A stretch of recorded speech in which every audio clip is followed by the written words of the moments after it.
É muito curioso, e eu coloco isso como o sexto elemento tirado do Hamlet, que no Hamlet esteja talvez o primeiro núcleo da autoajuda contemporânea.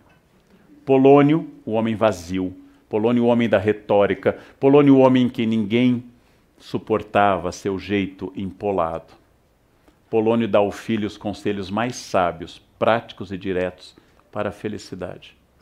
Quando Laertes volta para estudar em Paris, Polônio lhe dá os seguintes conselhos que eu vou sintetizar da tradução do Milor Fernandes. Não expressar tudo o que se pensa. Ouvir a todos, mas falar com poucos. Ser amistoso, mas nunca ser vulgar. Valorizar amigos testados, mas não oferecer amizade a cada um que aparecer na sua frente. Evitar qualquer briga, mas se for obrigado a entrar numa, que seus inimigos o temam. Usar roupas de acordo com a sua renda, sem nunca ser extravagante. Não emprestar dinheiro a amigos, para não perder amigos e dinheiro. E por fim, ser fiel a ti mesmo, e jamais serás falso com ninguém. Estes conselhos, absolutamente lógicos, coerentes, é a primeira vez que a sabedoria é sintetizada em alguns versos. E é a primeira vez que alguém diz o princípio que no futuro se transformará na gênese da autoajuda. Ser fiel a ti, seja fiel a você, e você será fiel a todas as pessoas. Essa é uma ideia muito interessante porque é enunciada pelo homem mais estúpido da peça, que é Polônio. Ou seja, ouça seus conselhos, mas não sigam sua prática.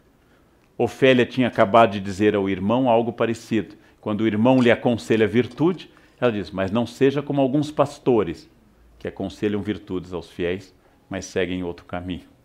Ofélia já havia advertido porque naquela época terrível, alguns pastores diziam uma coisa na igreja e faziam outra atrás. Era um momento muito difícil, o fim do século XVI. Há um elemento fabuloso dentro do Hamlet que nos remete a um recurso que será muito usado, inclusive em novelas futuras, uma peça dentro da peça. A consciência da realidade, usando uma linguagem técnica, o signo do signo. O mundo do Hamlet passa a ser mais real, porque o mundo da peça é mais irreal. Colocar uma peça dentro da peça, um filme dentro de um filme. Colocar este tipo de representação é algo que reflete uma consciência de dois planos. Um plano que se aproxima mais do real e um plano que pretende ser mais interpretativo. Há uma consciência terrível nele, que é sobre a política. A peça, como tudo em Shakespeare, tem um viés político. A frase mais citada da política shakespeariana é quando o príncipe diz: há algo de podre no reino da Dinamarca. Hamlet sente que a corte está tomada pela corrupção. Hamlet não sabe bem o que fazer.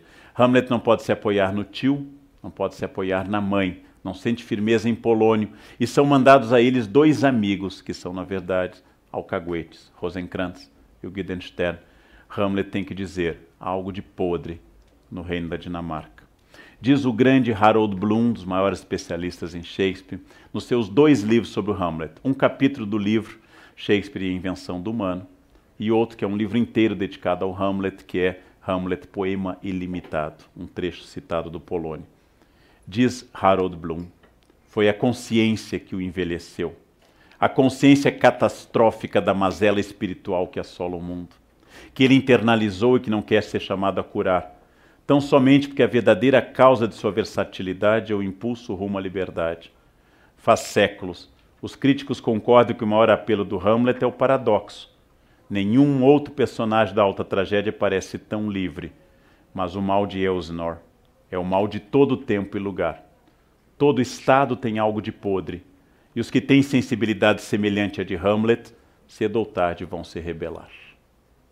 Há uma categoria de pessoas, dando um conselho político hamletiano, que são as pessoas felizes.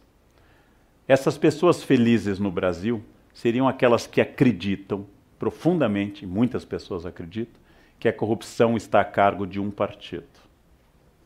As pessoas que acham que a corrupção está a cargo de um partido e que bastaria tirar esse partido do poder para que o reino da justiça e da igualdade se instalasse no país, são pessoas muito felizes. São pessoas que substituíram cultos como do Papai Noel e do Coelhinho pelo culto da corrupção isolada. E quando eu digo isso, eu não estou dizendo que um ou outro partido não sejam notáveis pela corrupção. Eu estou dizendo aquilo que eu venho dizendo seguidas vezes em muitas manifestações, na televisão ou em textos, que a corrupção que Hamlet nota começa no leito da sua mãe na Dinamarca. A microfísica do poder. A corrupção começa a andar pelo acostamento. A corrupção começa no recibo de dentista comprado para entregar um imposto de renda. A corrupção continua no atestado médico falso entregue pelo pai para justificar o filho, que apenas vagabundeou para a prova.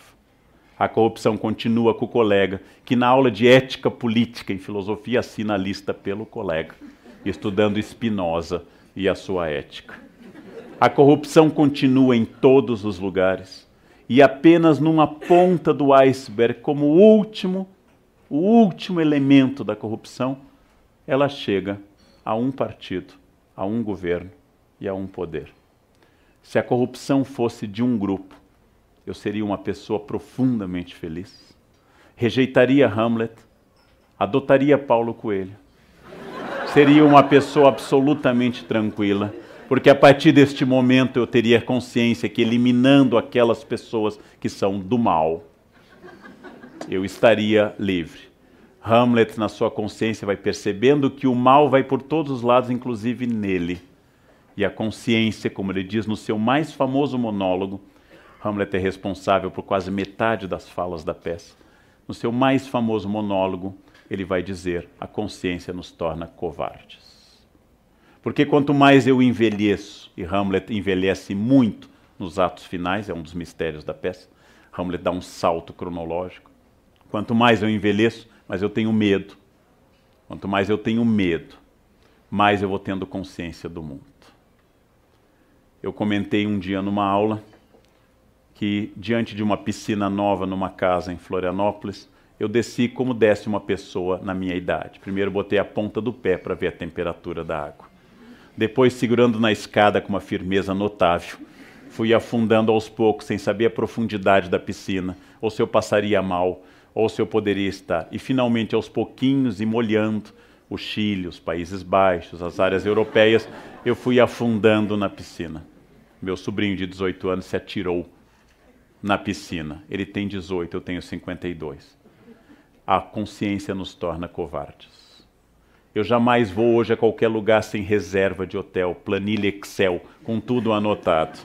Eu não saio sem remédio, just in case, para isso ou para aquilo. Levo guarda-chuva, casaco, lenço. E se precisar, um papel higiênico escondido na maleta, porque pode ser que não tenha. Jovens nunca saem de guarda-chuva à rua, jamais. Guarda-chuva é sinal de idade, sempre. Jovens jamais acreditam que vai chover sobre eles. E se chover, eles se esconderão da chuva. E eu acredito que sempre choverá sobre mim.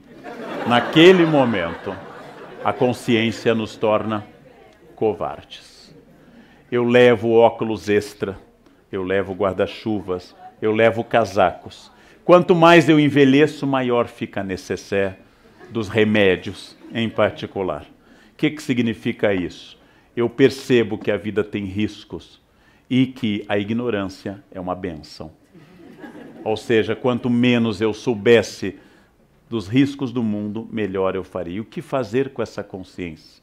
O que fazer com o fato que eu sei que enquanto os outros gritam dia 31 de dezembro, feliz ano novo, eu digo, vai ser um ano igual a todos, só que mais velho e um ano mais próximo da morte.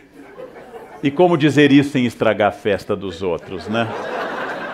Enquanto eles cantam este ano, quero paz no meu coração, quem quiser ser um amigo que me dê a mão, e eu penso, cada vez terei menos amigos, porque eles estão morrendo ou se afastando.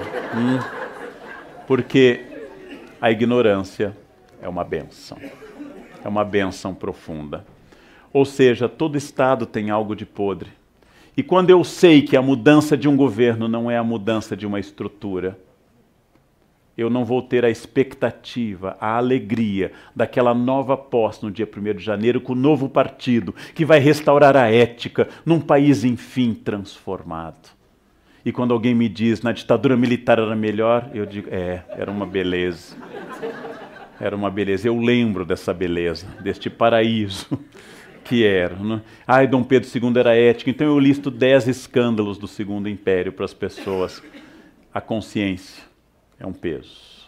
Como seria bom imaginar que nós tivemos um imperador inteiramente simpático e um período em que, apesar da repressão, a ética tivesse dominado. Como seria bom. Só que não foi assim. A democracia, pelo contrário, trouxe à tona todas as mazelas do nosso mundo, e este é o defeito da democracia. Ela nos dá a consciência do que somos. E por isso esse espelho de Oscar Wilde, esse espelho de Dorian Gray, é desagradável, porque a medusa é a górgona que nos contempla, como na obra de Caravaggio, na Galeria degli Uffizi.